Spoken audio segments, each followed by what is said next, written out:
Assalamualaikum warahmatullahi wabarakatuh. Salam bahagia guru-guru hebat Indonesia. Perkenalkan, saya Eko Fernando, calon guru penggerak angkatan 8. Saya berasal dari SD Negeri 14 Cupak, Kecamatan Gunung Talang, Kabupaten Solok, Provinsi Sumatera Barat. Pada kesempatan ini kita akan menjelaskan aksi nyata pada modul 11 mengenai filosofi Ki Hajar Dewantara. Beberapa pemikiran Ki Hajar Dewantara. Yang pertama, merdeka. Jadi kita sebagai guru dan peserta didik memiliki kemerdekaan berpikir, memiliki hak-hak dalam pembelajaran yang harus kita penuhi sebagai guru kepada peserta didik. Yang kedua, menuntun. Kita sebagai guru harus menuntun karena kita hanyalah sebagai kompas, sebagai fasilitator dan melayani peserta didik sesuai dengan tuntutan. Yang ketiga, berpihak pada anak. Di sini pembelajaran yang akan kita sampaikan harus sesuai dengan kebutuhan anak, sesuai dengan keinginan anak agar tujuan pembelajaran lebih bermakna. Yang keempat, budi pekerti. Yang mana tujuan pembelajaran seutuhnya adalah untuk merubah atau memperbaiki budi pekerti ke arah yang lebih baik. Kelima, petani. Di sini guru diibaratkan sebagai petani. Guru memberikan pendidikan, memberikan pelayanan kepada peserta didik sesuai dengan bibit yang telah disemai. Yang terakhir adalah bukan tabula rasa. Banyak anggapan bahwa anak-anak lahir dengan coretan-coretan yang sudah ada. Di sini kita hanya bertugas untuk menebalkan atau menyamarkan coret-coretan tersebut agar menjadi lebih baik. Aksi nyata. Aksi nyata terakhir untuk menyelesaikan satu topik pelatihan mandiri. Aksi nyata juga merupakan bentuk praktik pemahaman Anda terhadap topik yang dipelajari dalam pelatihan mandiri. Selanjutnya, tujuan daripada aksi nyata ini, yang pertama menerapkan nilai-nilai budi pekerti dengan pencapaian profil pelajar Pancasila, menciptakan pembelajaran yang menyenangkan dan berpihak pada murid, memahami karakter murid, serta melakukan refleksi bersama. Bentuk rangkaian kegiatan aksi nyata. Yang pertama, perasaan selama melakukan perubahan di kelas. Ide atau gagasan yang timbul selama melakukan perubahan. 3. Pembelajaran dan pengalaman dalam bentuk catatan praktik baik. 4. Seluruh rangkaian pelaksanaan aksi nyata. 5. Testimoni dari rekan guru dan murid yang terlibat dalam proses perubahan yang dilakukan. Perasaan selama melakukan perubahan di kelas. Yang pertama, dari guru. Selama melakukan perubahan, saya menjadi lebih bersemangat mengajar, lebih percaya diri dan menikmati pembelajaran yang sesuai dengan pemikiran KHD. Kemudian dari murid. Murid menjadi lebih bersemangat dan bahagia dalam mengikuti pelajaran, karena mereka terlibat aktif dalam pembelajaran yang menyenangkan. Kemudian kita masuk pada ide selama proses perubahan. Pertama, merancang dan melaksanakan pembelajaran yang berpihak pada anak. Kedua, memakai media pembelajaran yang menarik. 3. Menciptakan kondisi belajar yang menyenangkan. 4. Menumbuh kembangkan potensi murid yang berbudaya positif. Pelaksanaan aksi nyata. Yang pertama, perencanaan. Perencanaan ini dimulai dengan mempersiapkan perencanaan pembelajaran yang berpihak pada anak. Selanjutnya, kita bisa berdiskusi dengan guru atau teman sejawat mengenai pembelajaran yang akan kita sampaikan nantinya agar lebih baik dan lebih tepat sasaran pada tujuan pembelajaran yang akan dicapai. Selanjutnya, ini pelaksanaan aksi nyata yang sudah saya lakukan. Yang pertama, penyampaian tujuan pembelajaran. Yang mana setiap dalam pembelajaran, tujuan pembelajaran harus disampaikan pada peserta didik. Yang kedua, pembelajaran dilakukan secara menyenangkan agar anak-anak mau menerima dan ikhlas dalam menerima pembelajaran dengan senang hati. Kemudian yang ketiga, belajar di luar kelas.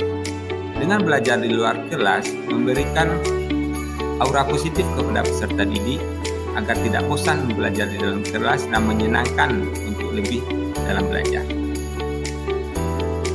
Selanjutnya, memotivasi sesuai dengan kebutuhan belajar peserta didik. Karena kebutuhan peserta didik itu berbeda-beda, jadi kita harus menyesuaikan kebutuhannya itu dan memotivasi sesuai dengan kebutuhannya itu. Selanjutnya, pembelajaran dilakukan secara menyenangkan dan kita harus menuntun murid dalam pembelajaran, mengarahkan dan meninjau dan memberi jalan keluar, jalan terbaik terhadap permasalahan yang dihadapi. Selanjutnya, pembelajaran pada pelaksanaan aksi nyata yang sudah saya lakukan, pembelajaran menyenangkan sesuai dengan kebutuhan murid. Ini beberapa contoh dokumentasinya. Selanjutnya kita masuk pada refleksi dari aksi nyata. Yang pertama, menciptakan suasana yang menyenangkan bagi murid. Yang kedua, murid menjadi aktif dan bersemangat dalam belajar. 3. Melatih murid untuk berkolaborasi dengan teman sebaya. 5. Pembelajaran menjadi lebih bermakna. Tantangan dan solusi yang saya temukan selama melaksanakan aksi nyata. Yang pertama, tantangan. Masih ada beberapa murid yang belum berani untuk tampil mengungkapkan pendapat atau pemikirannya. Dan solusi yang saya temukan, melakukan pendekatan personal dan memberi dukungan sesuai kebutuhan murid, serta mempersiapkan pembelajaran dengan multimedia dan multimetode. Bagaimana hasil aksi nyata yang telah saya lakukan? Yang pertama, menjadikan pembelajaran menjadi lebih bersemangat dan menyenangkan. Yang kedua, guru menjadi lebih bersemangat untuk berinovasi dalam pembelajaran. Ketiga, murid menjadi lebih aktif dan berani dalam mengeluarkan pikiran dalam pembelajaran. Tindak lanjut apa yang dapat kita lakukan ke depannya? Yang pertama adalah meningkatkan kolaborasi positif dengan teman sejawat demi meningkatkan kualitas pembelajaran. Kedua, meningkatkan inovasi dan kreativitas dalam pembelajaran. Tiga, berbagi pengalaman baik dengan teman sejawat dalam proses pembelajaran yang berkualitas. Berikut beberapa testimoni dari rekan teman sejawat dan murid yang ada di sekolah saya. Ini adalah testimoni dari Ibu Afina SPD, merupakan guru kelas 1 di sekolah saya. Selanjutnya, testimoni dari salah seorang murid saya di kelas 6.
Nama saya Sunita Aulia.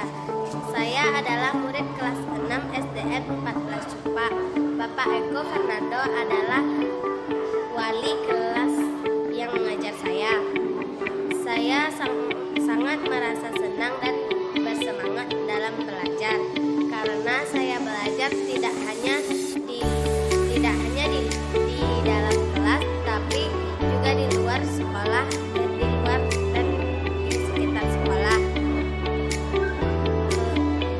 Dan Bapak Eko juga mengajarkan permainan pada saat pembelajaran.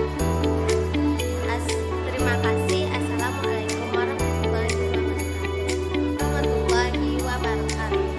Nama saya Sunita Aulia. Baiklah, sekian testimoni dari beberapa rekan guru dan siswa saya. Terima kasih atas perhatiannya. Assalamualaikum warahmatullahi wabarakatuh.